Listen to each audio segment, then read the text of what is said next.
Man vanishes, then cops learn who wrote his life insurance policy. She could feel the tears forming in her eyes, she didn't want anyone to see them. She had kept the hope that justice would be served and that the mystery around her son would be cleared up. She howled with heartache while she held his clothes to her face. She knew something wasn't right, nothing added up. It all started on a normal morning like any other. Michael Williams, a successful man with a beautiful wife, was a fan of duck hunting. Today there was said to be an enormous flock out, so he told his wife that he was going out to hunt and that the latest he'd be back was noon. Michael would take any opportunity he could to go out hunting. He'd grab his hunting shotgun from the lockup at his work and go to his favorite spot. The spot that made him feel at peace with the world. If only he knew this wouldn't last. Jerry Michael Williams, or Mike Williams as most people in Tallahassee knew him, was a kind man with a big heart. He married his high school sweetheart Denise in 1994 and never looked back. By the time the year 2000 came around, he was a 31-year-old successful real estate appraiser with an 18-month-old daughter. With his beautiful wife, wonderful daughter, and motivating job, Mike felt that life was going very well for him. But he was unaware of how it would go so wrong.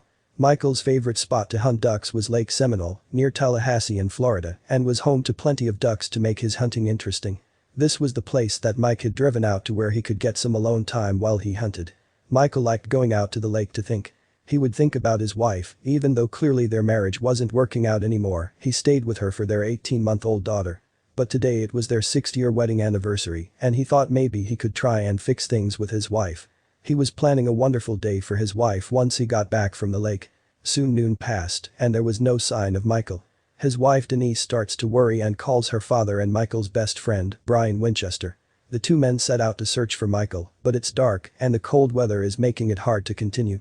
The men call off the search and start again in the morning. This is when they find Michael's empty truck and his boat just 30 yards away in the lake. Inside the boat is Michael's shotgun in its case, but nothing else. Michael is nowhere to be found. Investigators theorize that Michael could have possibly fallen into the water, and with his heavy waders slowing him down, he might have drowned. This was their most sound theory, but other things lurk in Lake Seminole. Someone else theorized that Michael met a much more gruesome end, that he was eaten by one of the alligators that frequent the swampy lake. Is this really how Michael met his end? Michael's mother, Cheryl, is sick with worry. The weeks drag into months and she still hasn't heard anything. She spent nearly every evening at the lake looking into the water, wondering where her son had gone. Then, one night while she was staring into the murky water, she saw something. She heard a bubbling from the water, then something rose to the surface. She couldn't believe her eyes. Was she really seeing it, or had she gone mad from grief?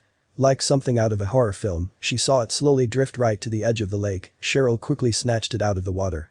She held it close to her chest and started wailing. She couldn't believe it. How did it wash up months after her son had disappeared? She knew she had to figure it out. What Cheryl had clutched in her hands was her son's fishing hat that he always wore when he went out hunting. It was Michael's, there was no doubt about it. But strangely enough, his fishing waders and his hunting vest with a soggy hunting license inside the pocket all surfaced on the lake shortly after the hat. This was the complete set of clothes that Michael was wearing the day he disappeared, but there was something strange about them, something that Cheryl didn't like.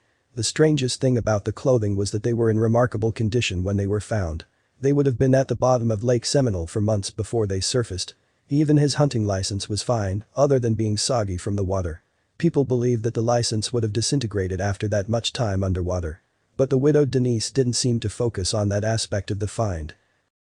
Denise had already moved on from Michael and had quickly remarried his best friend, Brian Winchester. This didn't catch Michael's mother, Cheryl, by surprise. She suspected the two were having an affair even before Michael's disappearance. The newlywed couple was all set with the insurance money that Denise got after Michael was pronounced deceased. His insurance money paid out an estimated $1.5 million to his widowed wife. It infuriated Michael's family that his former wife and best friend had gotten married when his death certificate was still wet with ink. But soon they'd find that their marriage wasn't perfect. It turns out that Brian Winchester was the person who sold Michael his life insurance. Coincidence? Regardless of this find, years passed, and it seemed that they couldn't keep it going forever. Their facade would break away the moment Winchester was arrested. Their sham of a marriage couldn't last when Brian Winchester was arrested for threatening Denise. He waited in her car one night. For his crimes, he was charged with aggravated assault, burglary, and kidnapping. This is where Cheryl hoped one of them would break and either confess or accuse the other of being involved in Michael's disappearance. It was only a matter of time. Denise's now teenage daughter that she had with Michael also wrote a letter, pleading to the judge to keep Brian locked away after what he did. She wrote in the letter, "I am scared, my mom is scared, he had a gun, she is all I have, please don't let him out, he will come for her, and then I will have no one." Brian pled not guilty to any of the charges. Would this help shed light on Michael's disappearance? With Denise and her now teenage daughter both begging the judge to keep Brian in prison to live out his sentence. Cheryl hoped that in a desperate bid to keep him there, she would bring to light his involvement in Michael's disappearance. The only way for the case to ever be solved is for one of them to come forward. Without any other evidence, the chances are too slim, and Cheryl knows that. But she will never give up, she said one day the truth will come forward and she'll finally be able to sleep at night knowing what happened to her son.